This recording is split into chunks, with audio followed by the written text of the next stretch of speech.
Hello YouTube. Have you ever wondered if you could sell your home without a realtor? Well, yeah, of course you can. But how do you know if you've made more money or if you potentially left money on the table? Today I'm going to shine a light on this exact thing. So let's go. Hi, my name's Adam Fyfe. I'm a local real estate agent here in Calgary, Alberta. I believe in providing my viewers and clients with value-driven content. But for the 87% of you who are not subscribed, consider browsing my channel and subscribing. All of my videos are well thought out and can totally help you or a friend one day or another. So with that being said, let's get into it. So as a seller, you have many different options in front of you. Here are the 3 basic choices you have. Sell the home on your own through social media. Work with a flat fee or discount brokerage to have them provide you with photos, marketing material while listing it all in the MLS. Or work with a full-service brokerage. Now, those 3 are only the basics. Each of those categories have many different options within them, so let's touch on each and I'll provide my insight. Please be reminded that this whole video is based off of my opinion. You have to contact your local professional in your area if you're not in Calgary to discuss this in more detail. So first off, I respect anyone who is willing to take on the task of selling their home on their own. It is no easy task and there are many different things to consider when doing so. If someone were to try to sell their home on their own through social media, I would strongly recommend you talk to your lawyer who specializes in that field. They will most likely charge you for their time, but they will give you some guidance on the do's and don'ts. Make sure to read all the contracts involved in the transaction and get a general understanding of current market conditions in your area. You can obviously talk to a realtor, but in a market like this, it'll be hard to stay engaged with someone who may not be getting paid for their service. The general public here in Canada does not have access to recently sold, expired, or even terminated listings. This type of information is provided by a realtor and is utilized during the consultation to discuss market conditions and possible strategies to sell your home for more money in less time. Without this information, you're only going off active prices, and to be honest, anyone can ask $1 million for their home, but how do you know what it will potentially sell for without that recently sold insight? If the buyer's agent on the other side who may be placing an offer for their client catches on that you don't have all the information, they can technically utilize that to drive your home price down with a lower offer. This is where leaving money on the table is a very real thing to consider. Just because that buyer's agent is working in the interest of their client, just like a lawyer in the court of law, doesn't mean they're going to pay fair market value for your home. Their job is to work for their client and get the best possible price for that home. If you agree to a lower price, the home sells and you move on, that's it. Being able to utilize local past market data will help create a strategy and make sure you're not selling your home for less than what it's worth. With all that said, you can go into it with a price in mind, you can achieve that price, then at the end of the day, you should be happy with the sale and not look back if you decide to sell for that thought price. But Adam, realtors make almost 2%, that's a lot of money. As I do agree with you, did you know that realtors in Canada typically make less than those in the USA? I'd also like to mention that commission is always negotiable.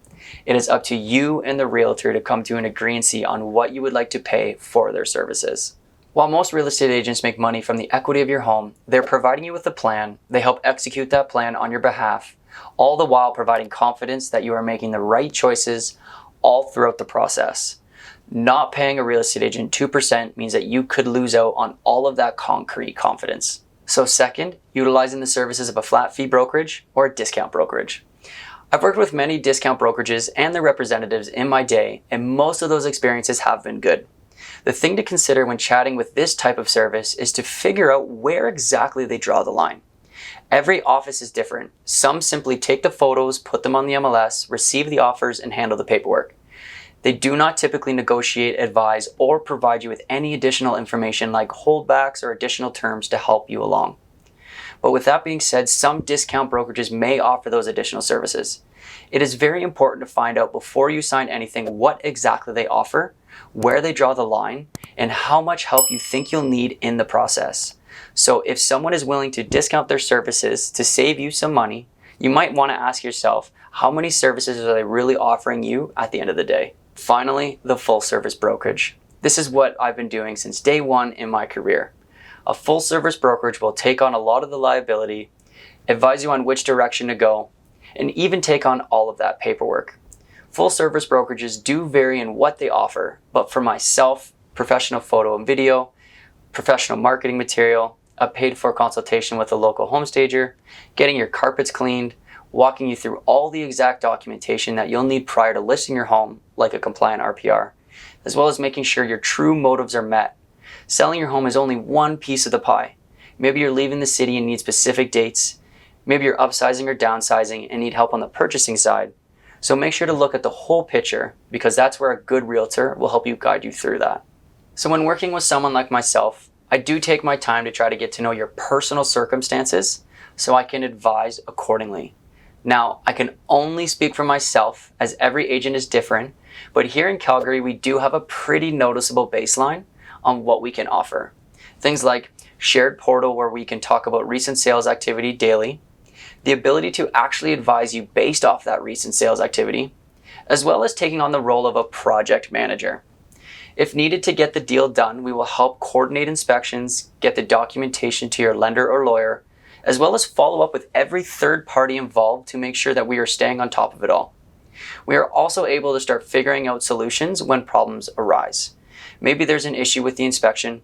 Maybe the lawyer is advising that we change the contract. Maybe we need to add in a term for a holdback or some sort of condition to help protect your interest. Maybe potentially the lender is saying we need more time on the buy side if you're looking to downsize, relocate, or even just capitalize on this market. All of those solutions involve a renegotiation factor, which is something we can get started right away to avoid additional headaches and time crunches. A full-service brokerage takes on much of the burden and will hopefully provide you with some peace and comfort during difficult situations. There is a lot that can happen during the real estate transaction, and having someone working on your side all the way through the process, providing you with that additional comfort, should help. The average realtor conducts 4 transactions a year, where big players conduct over 20. Having someone working on your behalf who has experience in dealing with problems and people makes a huge difference, and if this is your first, second, or third time dealing in real estate, it might help. Regulations change, rules change, and knowing how to properly protect yourself all the while having that insurance, knowing that you're not losing money, should encourage you to at least interview a couple different agents in your market to figure out who is best positioned to help you succeed.